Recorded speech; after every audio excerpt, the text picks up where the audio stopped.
Hi everyone, it's Kino. I'm here in Berlin at the beautiful Jimmy studio. Today I want to share with you some techniques for a beginner version of crow posture, which is Bakasana position. If you're a beginner to the practice of Ashtanga yoga, you don't even need to worry about full crow posture. You're really doing it more as a transition when you're jumping back from some of the postures in the primary series. So some of the key things to work with, you want to work with having a flexed position of the spine so that you're using the front core strength of the body, and a flexed position of the spine is really easy to get. You want to tuck your tailbone under while you squeeze the pelvic floor inside and you pull the low belly into the body. Make sure you don't push the lower stomach out, suck it all the way into the body.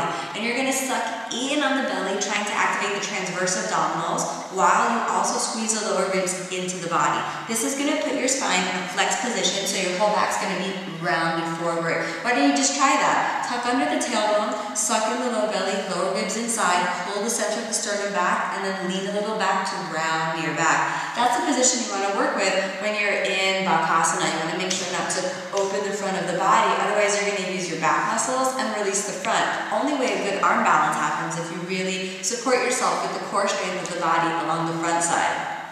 The next position you want to work with is the position of the shoulders. If your shoulders collapsed or retracted back, then you're going to lose the strength of the shoulder girdle. You want to find the ability to activate your deltoid, which is this muscle here, the strength of latissimus dorsi, which you can find by squeezing the shoulder blade down the back and onto the body, and then your lats get turned on.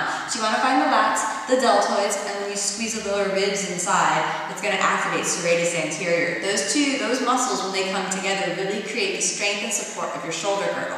One last thing that you really want to work with is the pec minor, because that'll help support your collarbone. You want to be sure the collarbone remains broad, you're not collapsing forward and lifting your shoulders off of the torso. Let's see if we can give that a try.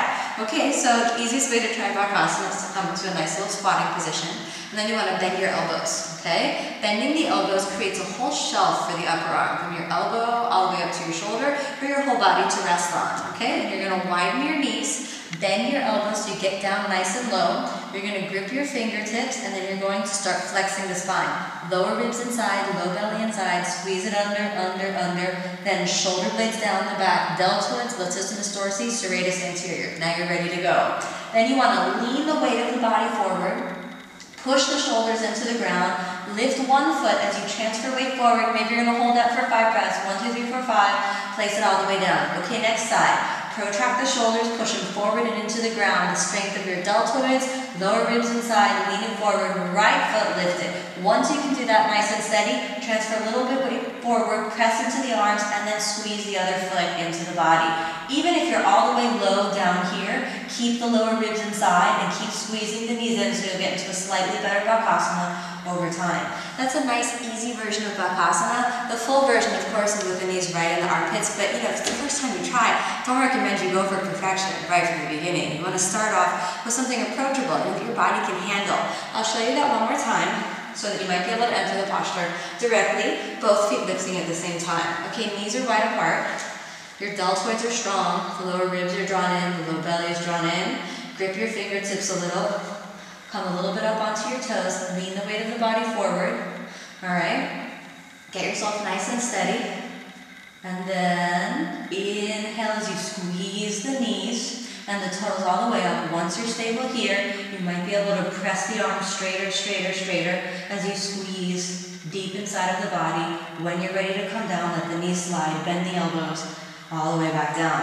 Of course, in the practice, you'd actually be jumping back from the posture. So it's easier to jump back from a little bit bend in the elbows. No reason to try to lift all the way up. But once you're hanging out nice and comfortable on your arms, then it's time to lift and see if you can take Bakasana a little bit deeper. With practice, strength comes in the body. So even if it feels really hard, keep practicing. Even if you're just lifting one foot and then the other foot, slowly, you'll get the strength to get all the way up into Bakasana.